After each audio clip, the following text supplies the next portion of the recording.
नमस्कार। अयोध्या में राम जन्मभूमि मंदिर के उद्घाटन की तारीख तय हो गई है और उस आयोजन की तैयारियां भी जोर शोर से चल रही हैं। मंदिर का मॉडल बट रहा है और डाक के जरिए लोगों तक पहुंचाए जा रहे हैं। भारतीय जनता पार्टी के नेता भी मीडिया को और दूसरे लोगों को मंदिर के मॉडल दे रहे हैं। मूर्तियां तय हो गई हैं और हालांकि ये अभी आधिकारिक रूप से नहीं जाहिर किया गया है कि कौन सी मूर्ति उसमें स्थापित होगी। 3 मूर्तियां बनी हैं और कई तरह के कार्यक्रमों की तैयारी चल रही है। पूरे देश में अक्षत पूजन हो रहा है, कहीं से पवित्र जल लाया जा रहा है, कहीं से खाने पीने की चीज़ें आ रही हैं, नेपाल से कुछ चीज़ें आ रही हैं। तो ये तमाम आयोजन पूरे देश में चल रहे हैं और राजनीतिक तौर पर अगर देखें तो ये माना जा रहा है कि ये बड़ा नैरेटिव सेट किया जा रहा है और हिंदुत्व के मुद्दे में अभी सबसे प्रमुख अयोध्या में राम जन्मभूमि मंदिर का मुद्दा है, जो लोकसभा चुनाव के पहले हो रही है रामलला की प्राण प्रतिष्ठा। और उससे जो माहौल बनाया जा रहा है, जो विमर्श खड़ा किया जा रहा है, वो चुनाव का मुख्य मुद्दा होगा और उससे हिंदुत्व की राजनीति जो भारतीय जनता पार्टी की राजनीति का कोर रही है उसको फायदा होगा, उसको मजबूती मिलेगी। लेकिन सवाल है कि क्या सिर्फ हिंदुत्व की राजनीति और राम जन्मभूमि मंदिर की राजनीति ही प्रधानमंत्री नरेंद्र मोदी और भारतीय जनता पार्टी कर रहे हैं? क्या सिर्फ उसी के दम पर लोकसभा का चुनाव लड़ने की तैयारी हो रही है? और क्या सिर्फ राम मंदिर का मुद्दा या रामलला की प्राण प्रतिष्ठा का मुद्दा या हिंदुत्व का मुद्दा लोगों में इस तरह से अपील करेगा कि लोग जाकर के वोट कर देंगे आंख बंद करके भारतीय जनता पार्टी को? क्या 10 साल की जो एंटी इनकम्बेंसी है, 10 साल में लोगों की कोई निराशा नहीं है, कोई नाराजगी नहीं है इस सरकार से? ये एक बड़ा गंभीर सवाल है। लेकिन जब बात होती है धर्म की तो उस समय दूसरी जो नाराजगी होती है या दूसरे जो मुद्दे होते हैं वो पीछे छूट जाते हैं। ये पहले से आजमाई हुई चीज़ है। लेकिन इस मामले में ये बात पूरी तरह से सही नहीं है कि सिर्फ हिंदुत्व और राम मंदिर के मुद्दे पर बीजेपी चुनाव लड़ने जा रही है।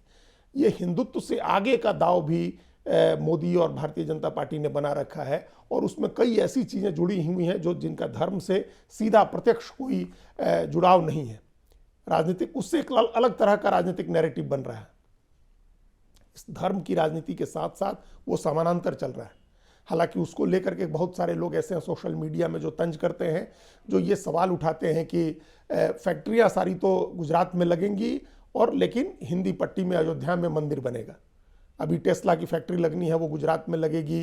फॉक्सकॉन की फैक्ट्री गुजरात में लगेगी। टाटा एयरबस की फैक्ट्री गुजरात में लगेगी। बुलेट ट्रेन गुजरात में चलेगी। अयोध्या में सिर्फ मंदिर बनेगा। तो ये तंज करने की बात है। हालांकि इस कटाक्ष से में कुछ सच्चाई भी है और ये एक हकीकत बिहार, उत्तर प्रदेश और तमाम हिंदी भाषी लोगों को पता है। वो खुद भी जानते हैं कि उनको नौकरी करने, रोजगार की तलाश में गुजरात जाना है, मुंबई जाना है, चेन्नई जाना है। पिछले ही दिनों चेन्नई के तमिलनाडु के एक नेता ने कहा था, उनका एक वीडियो वायरल हुआ था कि हिंदी बोलने वाले उत्तर प्रदेश और बिहार के लोग चेन्नई, तमिलनाडु आकर के टॉयलेट साफ करते हैं और हिंदी पट्टी के लोगों को किस तरह से राज ठाकरे के गुंडों ने महाराष्ट्र में उनके साथ मारपीट की और उनको वहां से भगाया, वो भी इतिहास लोगों ने देखा हुआ है। हालांकि अब वो चीज़ें तो बदल गई हैं। तो ये हकीकत पता है सबको और ये भी सबको पता है कि अगर उद्योग लगेंगे तो उससे ज़्यादा सम्मानजनक रोजगार मिलता है, स्थिर रोजगार मिलता है, स्थायित्व होता है उस रोजगार में। वो नहीं मिल रहा है। इसके बावजूद हिंदुत्व की राजनीति से रोजगार पैदा होने का और कारोबार बढ़ने का भी एक नैरेटिव साथ के साथ बनाया जा रहा है और वो उसका दूसरा पहलू है। जब हमने कहा कि हिंदुत्व के दांव से अलग उसमें कई और पहलू जोड़े गए हैं। जैसे अयोध्या में मंदिर का उद्घाटन होगा, रामलला की प्राण प्रतिष्ठा होगी 22 जनवरी को। उसके पहले 30 दिसंबर को प्रधानमंत्री नरेंद्र मोदी अयोध्या गए थे। एक दिन वो रहे और इस एक दिन में कोई 17,000 करोड़ रुपए की योजनाओं का उन्होंने उद्घाटन किया या उनका शिलान्यास किया। उन्होंने नए बने रेलवे स्टेशन का, अयोध्या के नए रेलवे स्टेशन का जो पुनर्निर्माण हुआ, विकसित किया गया है, उसका उद्घाटन किया उन्होंने। और उस रेलवे स्टेशन से 2 अमृत भारत और 2 वंदे भारत ट्रेनों की 6 वंदे भारत ट्रेनों को हरी झंडी दिखाई प्रधानमंत्री ने। उसी दिन उन्होंने नए हवाई अड्डे का उद्घाटन किया, अयोध्या धाम जिसका नाम रखा गया। अयोध्या धाम महर्षि वाल्मीकि अंतर्राष्ट्रीय हवाई अड्डा अयोध्या धाम का उद्घाटन किया प्रधानमंत्री ने। उन्होंने रोड शो किए। उन्होंने अपने भाषण में ये भी कहा कि 500 साल बाद रामलला अपने घर में विराजमान होने जा रहे हैं और उसी दिन वो उज्ज्वला योजना, जो मुफ्त रसोई गैस देने की जो योजना है, उसकी 10 करोड़वीं लाभार्थी के घर गए, वहाँ जाकर के चाय पिया उन्होंने। तो ये सब एक नैरेटिव का पार्ट है। हिंदुत्व और मंदिर उसका एक हिस्सा है। अब आप सोचें कि किस तरह से प्रधानमंत्री नरेंद्र मोदी ने हिंदुत्व के उस एजेंडे को हिंदू गर्व की भावना और वो 1000 साल की गुलामी की जो वो बातें करते हैं उसके साथ उन्होंने जोड़ा। 500 साल के बाद रामलला के विराजमान होने के नैरेटिव का मतलब है कि मुगलों ने, जो इस्लामिक राज था इस देश में, उसने रामलला को उजाड़ दिया था उनके घर से, और अब नरेंद्र मोदी के राज में उनको स्थापित किया जा रहा है, उनको विराजमान किया जा रहा है। प्रधानमंत्री लाल किले से भी कह चुके हैं और कई बार उसके बाद कहा है उन्होंने कि 1000 साल की गुलामी रही है और गुलामी की मानसिकता से देश के लोगों को मुक्त करना है। हर चीज जो काम वो कर रहे हैं उसको, उसमें ये जरूर कहा जा रहा है कि ये गुलामी की मानसिकता से ये मुक्ति दिलाने वाला काम है। 1500 कानून खत्म कर दिए गए, ये गुलामी की मानसिकता से मुक्ति दिलाने वाला है। अभी जो अंग्रेजों के जमाने के बने हुए जो आपराधिक कानून थे, इंडियन पिनल कोड का, क्रिमिनल प्रोसीजर कोड का और एविडेंस एक्ट का, ये तीनों आईपीसी, सीआरपीसी और एविडेंस एक्ट, तीनों को बदला गया है। हालांकि इसमें कानून ज़्यादा नहीं बदला गया है, लेकिन तीनों के नाम बदल करके हिंदी में नाम कर दिया गया है।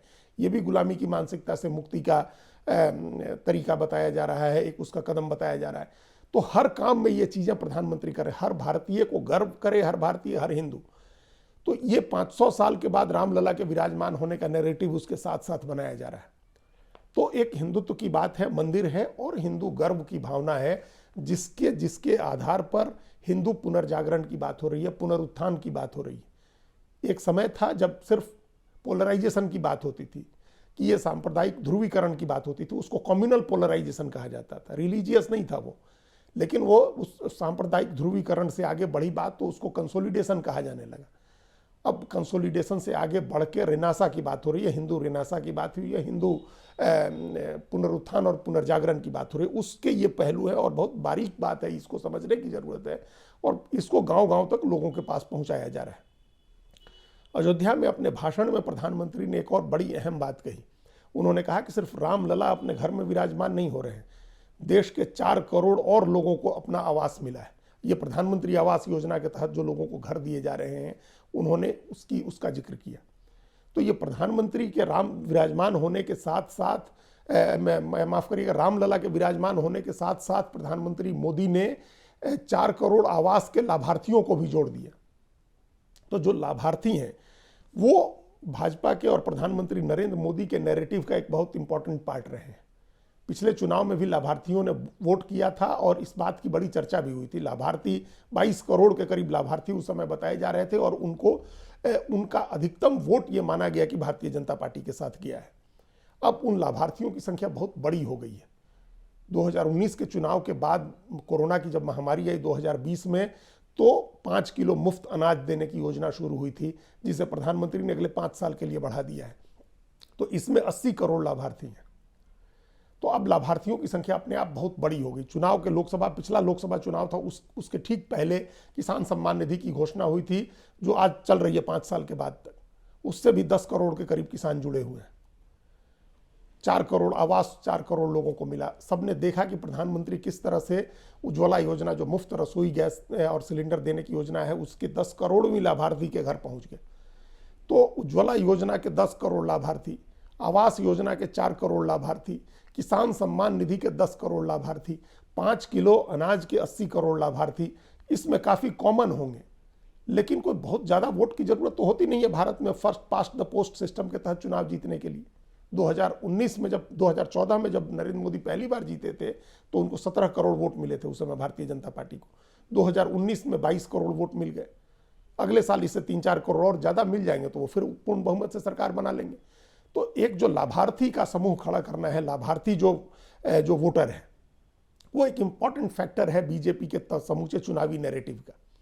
और उसको हिंदुत्व के साथ जोड़ें तो फिर देखिए कैसा कॉम्बिनेशन बनता है। और ये अयोध्या में जोड़ा प्रधानमंत्री ने।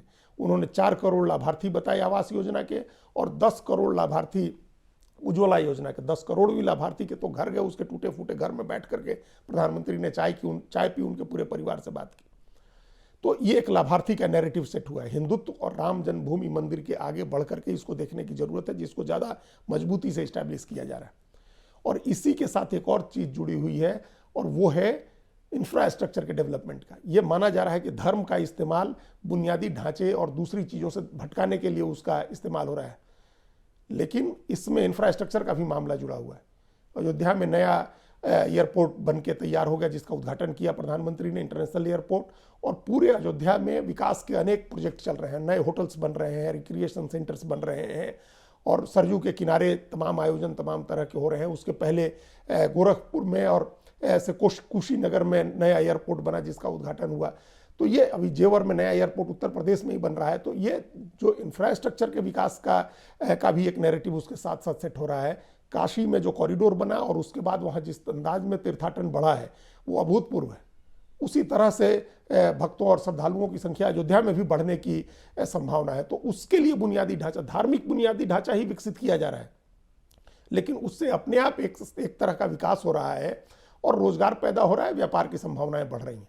अब उस तरह का औद्योगिक विकास होने पर जिस तरह का रोजगार पैदा होगा, जिस तरह की संभावना बनेगी, उस तरह का तो नहीं है। लेकिन धार्मिक पर्यटन से जो कारोबार बढ़ सकता है, जो रोजगार के अवसर बढ़ सकते हैं, वो जरूर उत्तर प्रदेश और दूसरे बिहार में और दूसरे हिंदी पट्टी के राज्यों में किया जा रहा है। जैसे मध्य प्रदेश में महाकाल लोक बना, अभी चुनाव में निश्चित रूप से कहीं ना कहीं लाभार्थी जो लाडली बहना योजना थी और जो महाकाल का कॉरिडोर बना, महाकाल लोक बना, उसका इस तरह की चीज़ों का भी असर रहा होगा। तो ये चीज़ें एक बुनियादी ढांचे का भी उसमें जोड़ा गया है और उसको भी प्रचारित किया जा रहा है, वो भी नैरेटिव का पार्ट है।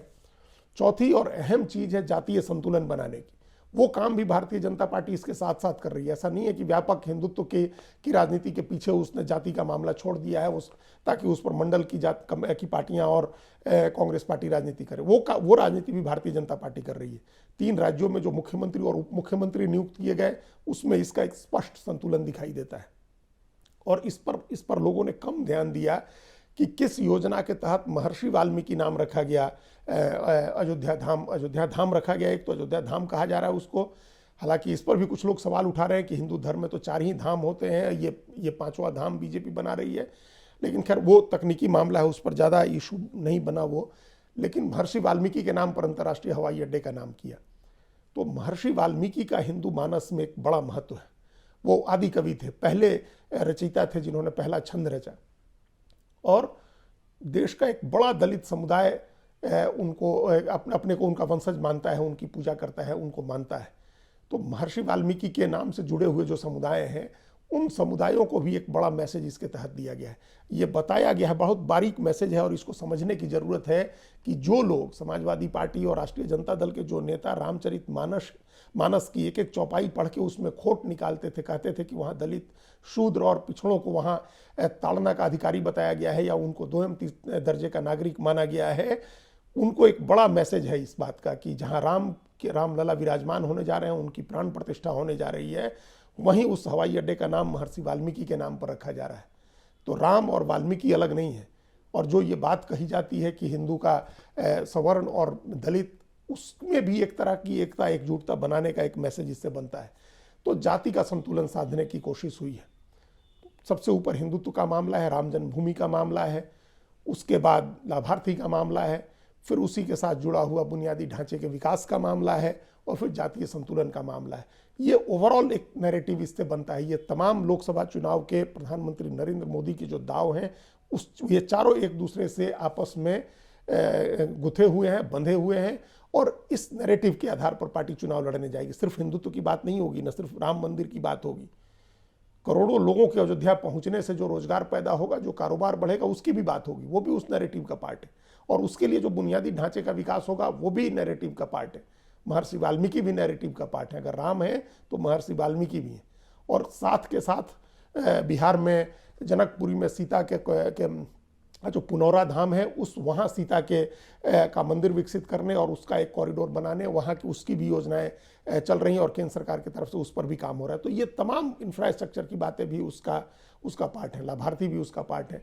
तो इसको समझना होगा विपक्ष को। सिर्फ एक चीज़ पकड़ करके और बीजेपी की आलोचना करने से काम नहीं होगा। ओवरऑल उस नैरेटिव का जवाब देना होगा, उसका काउंटर नैरेटिव खड़ा करना होगा विपक्ष को। धन्यवाद।